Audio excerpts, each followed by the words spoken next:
In the far reaches of the eastern woods, where fog clung to the branches like ghosts of old wars, a lone warrior named Kale wandered in silence. He was known in distant villages for his unmatched skill with the blade, his strength forged through years of survival and countless duels. The forest whispered his legend, but it also carried another name, a creature both feared and revered. The elders called it the trickster of the canopy, a monkey said to possess the mind of a man and the cunning of a god. Kale entered the forest not for glory, but for proof. Proof that the stories were lies, that no beast could think, could scheme, could win against the hand of human mastery. But the forest was alive with more than wind. Every rustle carried intention, every shadow moved like it had a plan of its own. The deeper Kale walked, the more the world around him seemed to change. Trees twisted into shapes that felt deliberate. Rocks were stacked into patterns, as though some unseen hand had been at work long before his arrival. On the second night, he made camp near a waterfall, sharpening his sword beside the crackling fire. Above him, unseen eyes watched. Small footprints circled his camp by dawn, his food gone, his gear rearranged, his blade missing from its sheath. Rage surged through the warrior, but beneath it was confusion. He had faced armies and beasts, yet nothing had ever toyed with him like this. By the third day, Kale began to understand that the stories had left out one detail. This was no ordinary animal. The trickster was a master of misdirection, a phantom that thrived on turning strength into weakness. Each step forward became a trap, each decision a test. The forest wasn't a battleground anymore. It was a board, and Kale was no longer the hunter. Far above the trees, a pair of bright, intelligent eyes gleamed in the sunlight.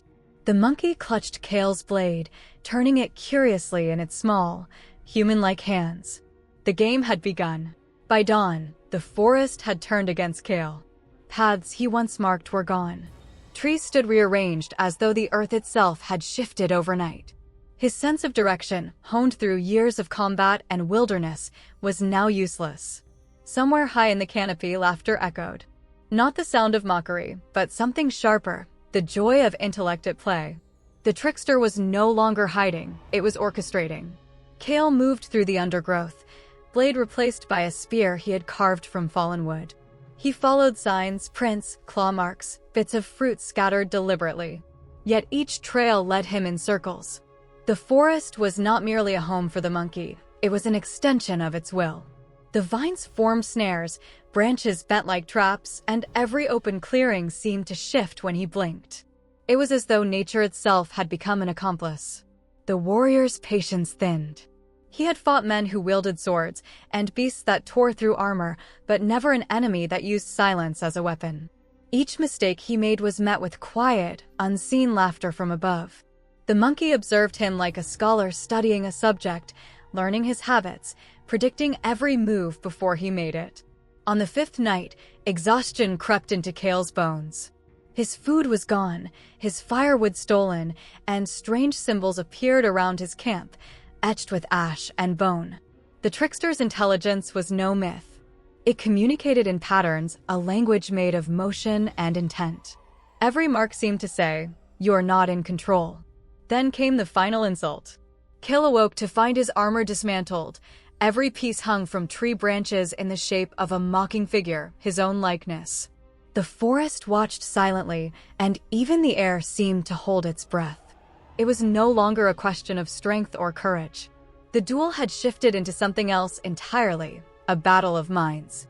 Kale understood then that he had crossed into the realm of something beyond animal or man, a being that thrived on strategy, on thought, on anticipation. The hunter had become the hunted, and the game was far from over. When the seventh dawn came, the forest was silent. The rain had washed away every footprint, every trace of Kale's pursuit, leaving only the whisper of dripping leaves. His strength was gone, his pride hollowed. He no longer sought to kill the creature, he sought to understand it. Somewhere in the depths of Sector 9 of the eastern woods, the trickster waited, watching, thinking. Kale climbed toward the canopy, guided by instinct more than direction. His movements were slow, deliberate, as if every step risked disturbing an invisible intelligence surrounding him. For the first time, He felt the weight of the forest's eyes, thousands of them, creatures of fur and feather, following his progress as though awaiting a verdict. Above them all, the monkey remained unseen, its presence like a thought pressing at the edge of consciousness. When Kale reached the high ridge overlooking the ancient clearing, he found his sword stuck in the ground, the weapon he had lost days ago. Around it, stones were arranged in a perfect spiral, leading to a small wooden carving of a monkey sitting in meditation. The message was clear: the battle was not one of flesh, but of mind and restraint. He sat opposite the statue and waited. Time moved strangely there. The sun wavered behind the leaves, and hours felt like moments. Eventually, movement rippled through the branches. The trickster appeared silent, graceful, eyes gleaming with intelligence. It studied him, just as it had from the start, and then placed a single fruit before him before vanishing once more into the canopy. Kale stared at the offering, understanding the truth that had eluded him all along. The creature had never sought conflict. It had tested him, tested humanity's arrogance, its belief that dominance meant wisdom. The monkey had turned a warrior into a student, and a battlefield into a lesson.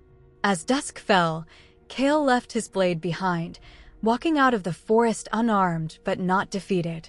Behind him, the forest exhaled, a quiet wind stirring the leaves as if in approval. The trickster had proven its point. Intelligence was the sharpest weapon of all.